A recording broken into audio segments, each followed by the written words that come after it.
안녕하십니까, 이 대표입니다. 이번 시간에는 줄눈 시공 전문가 진 인테리어 박세진 대표님을 모셨습니다. 네, 반갑습니다. 반갑습니다. 자, 대표님 간단하게 소개 한번 해주실까요? 저는 서울 및 수도권에서 에폭시 줄눈을 전문적으로 시공하고 있고 특히 무매질을 전문적으로 시공하고 있는 박세진입니다. 네, 반갑습니다. 네, 요즘 어떻게 지내십니까? 요즘 많이 바빠요. 세링 카페하고 그다음에 인테리어 사업자를 통해서 들어오는 무매질 시공이 워낙 많아지기도 했고 그 시공들을 맞추다 보니까 제가 원래 일주일에 한 이틀만 일하고자 했는데 그러지 못하고 거의 4일에서 5일까지 일하다 보니까 몸이 조금 힘들긴 한데 재미있게 일하고 있습니다. 네. 그러셨군요. 자, 오늘은 박세진 대표님과 이제 에폭시 줄눈에 대한 모든 것을 파헤쳐 보도록 하겠습니다. 자, 참고로 전문 시공자분들이 아무에게나 공개하지 않는데 박세진 대표님께서는 저에게 대표님만의 노하우를 전수해 주셨습니다. 이 자리를 통해서 감사하다고 말씀드리겠습니다. 네, 감사합니다.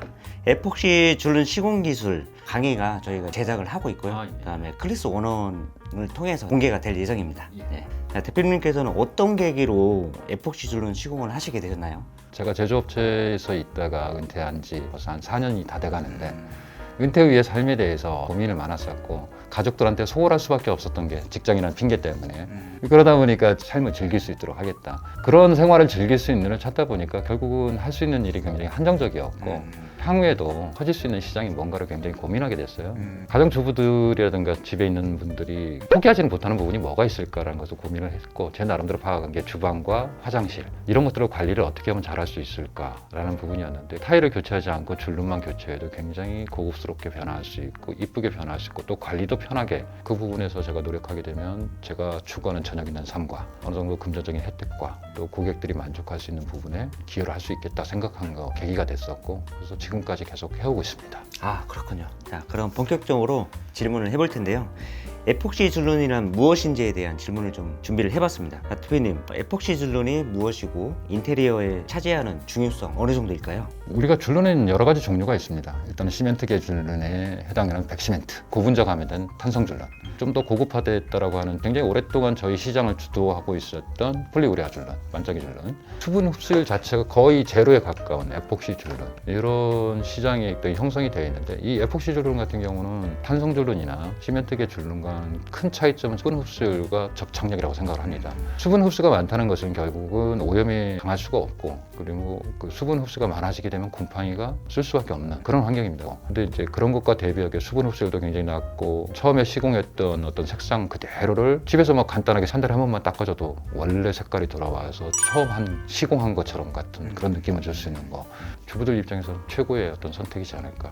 물론 가격이 낮아져야 되겠죠. 네네, 알겠습니다. 에폭시 줄눈이 가장 일반적으로 사용되는 용도나 공간이 따로 있나요? 저희 나라의 어떤 생활 습관하고 밀접하게 관련이 있는데요. 그 중에 가장 큰 거는 욕실, 습식을 주로 하기 때문에 이 습식을 사용하다 보면 곰팡이하고는 필연적인 관계에 있고 또한 그 물때 이런 부분들이 관리에 어려움을 겪게 만듭니다. 그래서 욕실 같은 경우는 필수라고 보고 있고 현관은 그 집에 어떻게 보면 거울이라도 볼 수 있는데 백시멘트 같은 경우 오염이 되고 나면은 비가 왔을 때 젖거나 더러운 신발을 신고 와서 더러워졌을 때 그 오염 상태가 계속 유지가 됩니다. 그래서 닦아도 관리가 안 되고 해서 처음에 들어왔을 때 인상 자체가 안 좋아지는데 에폭시계 줄눈을 했을 때는 그 집이 깨끗한 느낌을 줍니다. 필수적으로 보게 되면 욕실하고 현관은 많이들 하시는 것 같고요. 그러다가 요즘에 이제 거실도 많이 하시는 추세로 가고 있는 것 같습니다. 거실도 타일로 많이 시공이 되잖아요. 네.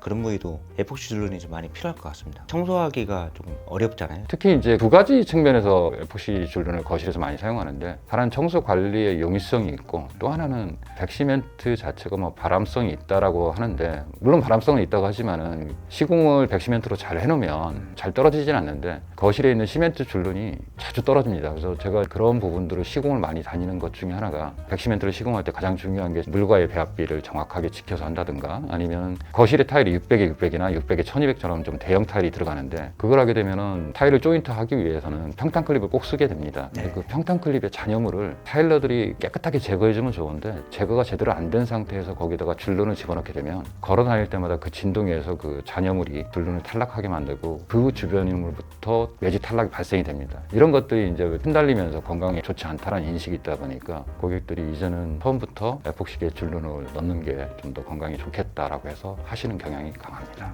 예. 그러면 이제 에폭시 줄눈 시공하고 관리할 때 특별하게 해야 될 부분이 있을까요?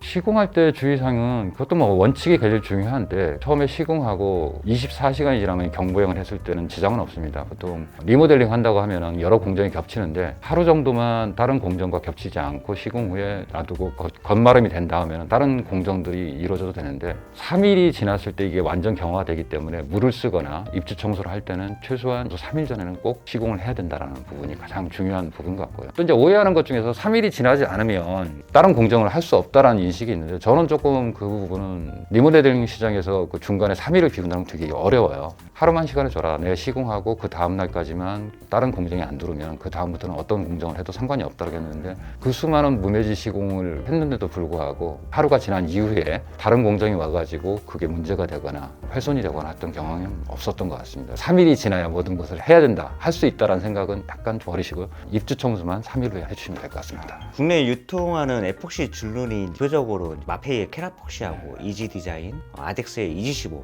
그리고 그 외의 줄눈들이 좀 있거든요. 주로 어떤 제품을 쓰시고 또 차이점이 어떤 게 있는지 한번 말씀해 주시죠. 에폭시계 줄눈은 서로 마페이거나 아덱스거나 저는 기능상에서의 차이점은 없다고 보고 있습니다. 실제적으로 시공한 이후에도 곰팡이라든가 관리의 용이성이라든가 이런 건 다 거의 다 동일하기 때문에 뭐가 좋다 나쁘다는 없는 것 같고 기본적으로 아덱스의 이지15하고 마페이의 캐라폭시 이지 디자인하고는 시공자 입장에서 봤을 때 주입을 하고 세척을 하고 시공하는 과정에서는 거의 유사합니다. 둘 다 구체로 형성이 됐고 아덱스 거보다는 그 캐라폭시 이지 디자인이 구체가 조금 더 작다는 느낌이 드는데 뭐 느낌 자체에서는 크게 차이는 없는 것 같고 캐라폭시 용도 자체가 상업용으로 나오다 보니까 전문 시공자가 아닌 이상은 시공하고 세척하고 하는데 상당히 좀 어려움이 있습니다. 그래서 일반인들이 하기는 좀 어렵다고 보고 있고 만약에 일반인들이 셀프로 하고 싶다라고 한다면 저는 무조건 캐라폭시 이지 디자인을 하라고 하고 싶고요. 이유는 뭐 시공성도 용이하고 또 세척도 용이하고 컬러 선택이 아덱스 거에 비하면 좀 다양하게 있다 보니까 소비자들이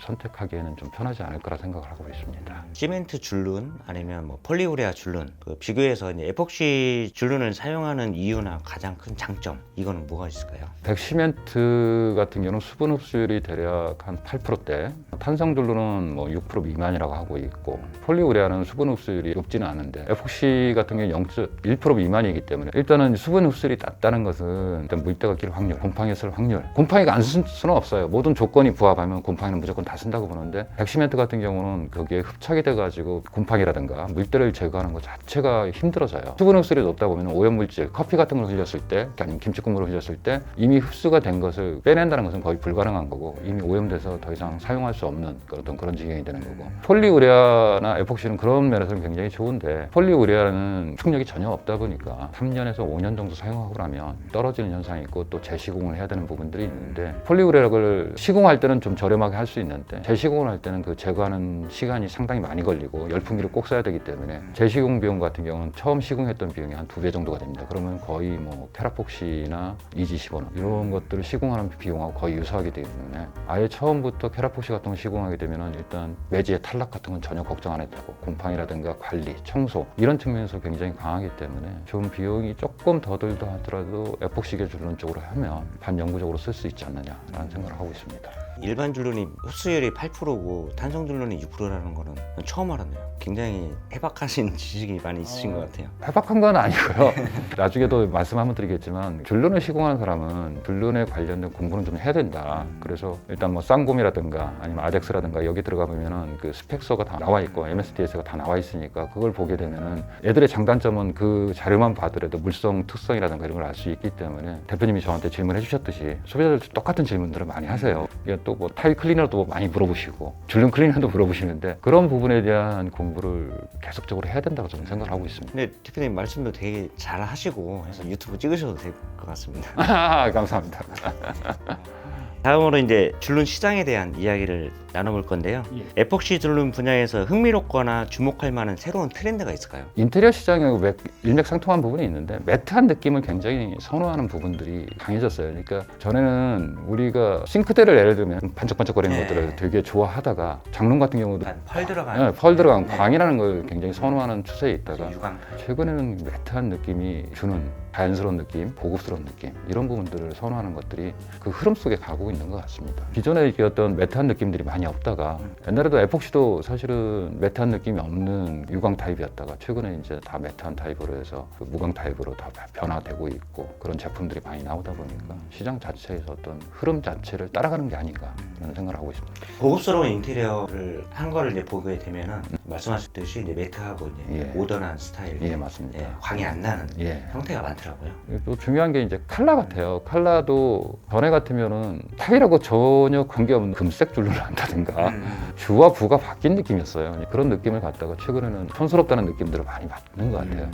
그 에폭시 줄눈이 인테리어 시장에 지금 진입이 돼서 많이 이제 활성화돼 가고 있는데 초창기에 어떻게 해서 들어온지 혹시 알고 계신가요? 그 부분까지 정확하게 알 수는 없었어요. 저도 제가 아덱스에서 가서 교육을 받고 에폭시 줄눈에 대해서 접하고 나서 아, 이 시장이 굉장히 커지겠구나라는 느낌을 받았었는데 사실 초기에 얘가 들어오게 된 계기에 대해서는 정확하게 저도 이제 파악하고 있지 못하고 있습니다. 우리나라로 보게 되면 뭐 어떤 협회라는 부분이 있는데 그 협회에서 이 줄눈을 가지고 왔고 그것을 보급화하는데 굉장히 기여를 많이 한 것은 사실인데 그때 이 에폭시 줄눈이 들어왔을 때 많은 사람이 했던 건 아니고 상위 1%? 0.1% 수준이었죠. 지금 생각해보면 어마어마한 거금이고 지금도 굉장히 큰 돈을 들여서 하는 건데 도입이 됐던 게 그래서 그분들이 지고 왔던 걸로 알고 있습니다. 그 에폭시 줄눈 수요가 전보다 얼마나 많이 늘어났나요 지금? 이 시장 자체는 저는 그렇게 생각을 해요. 공급자 주도 시장이 있고 수요자 주도 시장이 있는데 사실은 줄눈 같은 경우 특히 에폭시 줄눈은 공급자 주도 시장이라고 해야 될까요? 그러니까 공급자가 그 제조업체겠죠. 제조업체가 자신들이 만들어 놓고 성능이 좋은 처음에 에폭시 줄눈 자체가 출발한 게 어떤 수영장이라든가 조정 욕조라든가 담수가 오랫동안 돼 있었는데 거기로 해서 누수 문제라든가 수영장 자체의 어떤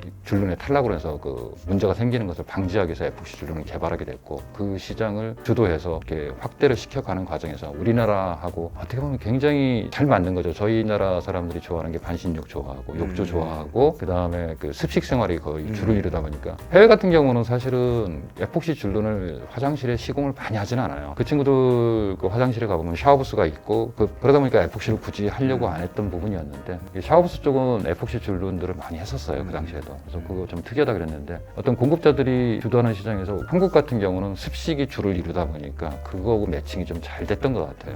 공급자 주도 시장에서 수요자 주도 시장이 되어버렸다고 할 수 있는 것 같은데 어떤 그런 부분들이 있는 것 같고요. 그러니까 이 인지도가 굉장히 최근 들어가지고 이제 이게 시장이 커지고 있는 부분이 옛날에 상위 1% 정도 수준 돈이 좀 많으신 분들이 했던데 최근에는 일반인들도 굉장히 많이 합니다. 그거는 저는 이제 마페이가 굉장히 잘했다고 생각이 드는 것 중에 하나가 케라폭시가 사실은 에폭시 줄눈인지를 모르시는 분들도 굉장히 많아요. 그렇죠. 이제 타일 에폭시 뭐 이런. 네, 그냥 그런 것 같다라고 생각하고 그냥 일반 타일 에폭시하고 동일하다고 생각하시는 분도 있는데 이 케라폭시 자체를 이게 줄눈제라고 생각을 못하고 소비자들이 이 브랜드 자체를 인지를 하시면서 이걸로 하면 관리가 편하다. 이거 하면 줄눈 탈락이 없다. 이런 정도의 인식을 가지신 분들도 해요. 그러니까 그분들이 이게 어떤 에폭시 줄눈이라기보다는 그냥 기능성으로 굉장히 좋고 이걸 해놓으면 좀 집이 좀 고급스럽고 이런 부분이 있다더라라고 인식을 하고서 시공하는데 중요한 것은 그 인지도라는 거죠. 결국은 브랜드의 인지도가 올라가고 하다 보니까 저는 에폭시 줄눈만 전문적으로 시공하고 있는데 제가 막 마음 먹고 한다고 하면 한 달 내내 또 일을 할 수 있을 거예요. 그만큼 수요가 많아졌고 네. 찾으시는 분들도 굉장히 많고 그렇습니다. 그 예전에는 저도 이제 아덱스에 이지2라고 있었어요. 아, 그 맞습니다. 초창기에. 예. 그걸 알리려고 엄청 노력 많이 했고 인테리어 현장 가서 제가 직접 시공도 해주면서 이제 줄눈 하시는 분한테 물매지라고 해서 그죠. 시멘트 줄눈을 예, 아주머니들이 다 예, 맞습니다. 하셨거든요. 예. 그분들이 할 줄 알아야지 소비자들의 그렇죠. 그 니즈를 맞춰줄 수가 예, 있으니까 예. 그렇게 해서 엄청 많이 다녔었습니다. 아, 네. 고생 많으셨겠는데요. 자, 다음으로 이제 가장 중요한, 가장 관심 있는 주제인 시공 방법하고 수익 관련 질문을 해보겠습니다. 네. 실내 디자인에서 에폭시 줄눈을 시공할 때 주의점이나 고려사항이 있을까요? 에폭시 줄눈을 시공할 때 가장 중요한 것은 물입니다. 그러니까 내가 시공하고자 하는 줄눈 사이에 물이 있을 경우에는 호가 형성이 되고 그 자리에 그 줄눈이 넣어놔도 처음엔 들어간 것처럼 보이지만 시간이 지나고 나면 거기가 푹 꺼진다든가 아니면은 일단 피놀이 생긴다든가. 그래서 피놀이라는 말하면 그 기공이죠. 구멍이 생긴다. 예, 구멍이 생깁니다. 욕실에서 시공할 때 타일 본체를 하고 테두리를 나중에 시공하는 경우도 있고 테두리를 먼저 시공하고 또 타일을 후에 시공하고 있는데 선후를 누구를 먼저 하든 간에 물이 줄눈 사이에 존재하면 안 되기 때문에 최소한 시공할 때 물이 있으면 건조기로 물린다든가 청소기로 물기를 꼭 제거하고 시공을 해야 된다는 그런 부분이 있고, 줄눈 간격은 너무 넓어도 안 되겠지만 너무 좁아도 들어가는 데 한계가 있습니다. 저 같은 경우는 이제 철헤라를 가지고 집어넣게 되면 최소 7mm 정도는 들어간다고 보고 있는데, 줄눈 간격이 좁게 되면은 캐라폭시 점도라든가 아니면 이지시브의 어떤 점도를 고려해서 아무리 세게 밀어넣고 압력을 가해서 밀어넣는다고 해도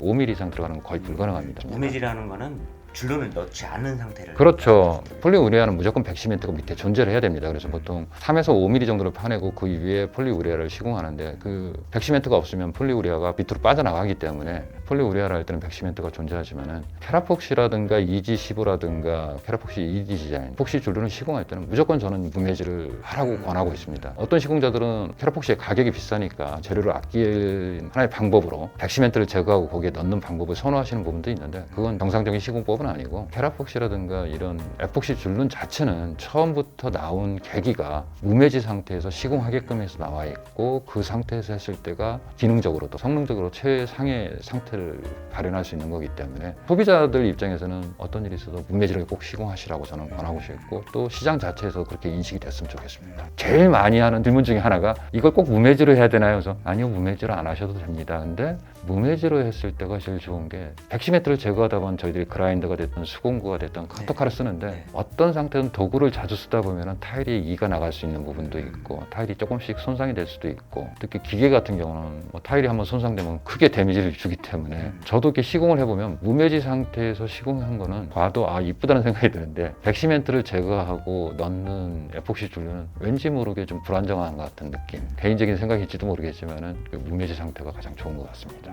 에폭시 줄눈 시공할 때 현장에 가면 다양한 도구하고 방법을 사용하는데요. 가장 이상적인 도구와 방법이 있을까요? 전통적으로 한국에서 처음에 짤주머니하고 우레탄 헤라, 실리콘 헤라를 가지고서 넣는 방법들을 많이 사용하셨고, 지금도 그 방법을 많이 사용하시는데, 그 방법이 저는 틀렸다는 생각은 안 합니다. 그거는 이제 삼백각 같이 저희들 욕실을 보게 되면 욕실의 줄눈 간격이 2mm 이하는 거의 없어요. 보통 4mm, 3mm 그런 상태에서 줄눈 백시멘트를 일부 제거하고 줄눈을 주입한 방법은 짤주머니와 우레탄 그 실리콘 헤라를 가지고서 넣어도 충분히 잘 들어가고 깨끗하게 정리가 잘 됩니다. 근데 최근에 600각 타일도 굉장히 적은 타일이고, 통은 600에 1200, 1200에 1200, 제가 제일 크게 시공했던 1200에 3600짜리 이런 타일들도 많아요. 이런 타일들의 기본적으로 줄눈의 간격은 600각 같은 경우는 1.5mm가 거의 대세고 2mm를 넘는 경우는 거의 없습니다. 그게 줄눈 자체가 눈에 잘 안 띄게 하려고 하는 그런 경향이 강하다 보니까, 그 정도로 줄눈 간격이 좁은 것은 짤주머니하고 헤라로 했을 때는, 특히 무매지에서는 들어가지도 않고 들어가는데 시간이 굉장히 많이 걸립니다. 그런 데도 넣을 때는 좀 단단한 헤라,